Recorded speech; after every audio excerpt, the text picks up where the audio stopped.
প্রথম দেখায় অবাক হবেন যে কেউই, কেননা অজপাড়া গায়ের একটি বাড়ির আঙিনায় দাঁড়িয়ে আছে শতবর্ষী শিমুল, জাম আর মেহগনি গাছ।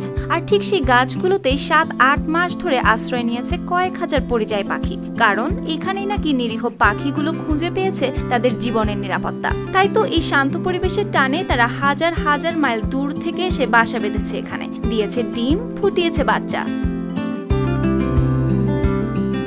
আকাশে দল বেঁধে তাদের ওড়াউড়ি দেখলে মনে হয় নীল আকাশে যেন কেউ এঁকেছে জীবন্ত ক্যানভাস। ভোর থেকে সন্ধ্যা পর্যন্ত পাখির কিচিরমিচিরে মুখর হয়ে ওঠে রাজবাড়ির শিবরামপুর গ্রামের করবাড়ি আর আশপাশের এলাকা। শামুকখোল, পানকৌড়ি, বক সহ নানা প্রজাতির পাখির উপস্থিতিতে বাড়িটির আঙিনা যেন পরিণত হয় ছোটখাটো একটি পাখির রাজ্যে।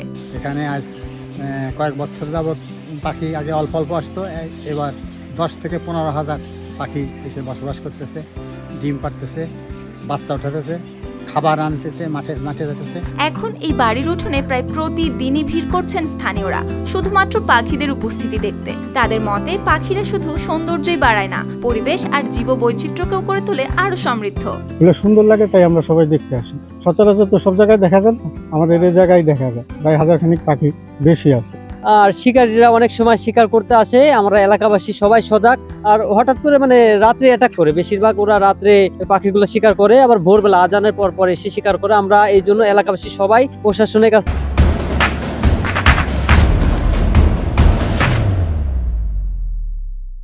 জানাইছি। জানানোর পর আপনার বন বিভাগের থেকে কর্মকর্তারা আসছে, পাহারা দেয় প্রতিদিনই। তারপরে থানা থেকে ম্যাজিস্ট্রেট আসছিল। আমরা সরকারের কাছে একটাই আবেদন, যাতে আমাদের এই যে অতিথি পাখিগুলো রক্ষা করে সরকার। তাই এমন প্রাকৃতিক আশ্রয়গুলো রক্ষা করা জরুরি বলে মনে করছেন স্থানীয়রা। আমাদের দেশে বন্যপ্রাণী সংরক্ষণ আইনে তাদের সংরক্ষণের ব্যবস্থা করা আছে এবং আরো নতুন করে কোনো আইন তৈরি করতে পারলে ওদেরকে সহযোগিতা হবে। এটা আমাদের প্রকৃতির জন্য ভালো হবে, আমাদের প্রাকৃতিক পরিবেশ সুন্দর হবে। এদিকে পাখিদের নিরাপত্তা নিশ্চিত করতে নিয়মিত নজরদারি রাখা হচ্ছে বলে জানান এই বন কর্মকর্তা। যে বাড়ির মালিক উনি আমাদের জানাচ্ছেন যে গত বছর হয়তো সম্ভব 100 পাখির মতো আসছিল। গত বছর নিরাপত্তা পাওয়ার কারণে এবার ব্যাপক পরিমাণে পাখি আসছে এবং প্রায় 4-5 মাস যাবত আসছে। যখন আসছে তখন পাখিগুলো হয়তো ডিম পাড়ার উপযোগী ছিল। এখানে নিরাপদ পরিবেশ পেয়ে তার ডিমও ফুটাইছে, বাচ্চাও ফুটছে। এর ভিতরে কিছু দুষ্কৃতিকারীরা ক্ষতিকর চেষ্টা করছে, যেটা বাড়ির মালিক এবং আমাদের জেলা প্রশাসক মহোদয়, রাজবাড়ী এবং আমাদের বন বিভাগ, স্থানীয় পুলিশ প্রশাসন, এদের যৌথ সমন্বয়ে এটা আমরা প্রতিরোধ করতে পারছি। আর স্থানীয়দের আশা এই মানুষ পাখির বন্ধন অটুট থাকুক সারা বছর। করবাড়ির এই ছোট্ট উঠোনটি থাকুক পাখির অভয়ারণ্য হয়ে।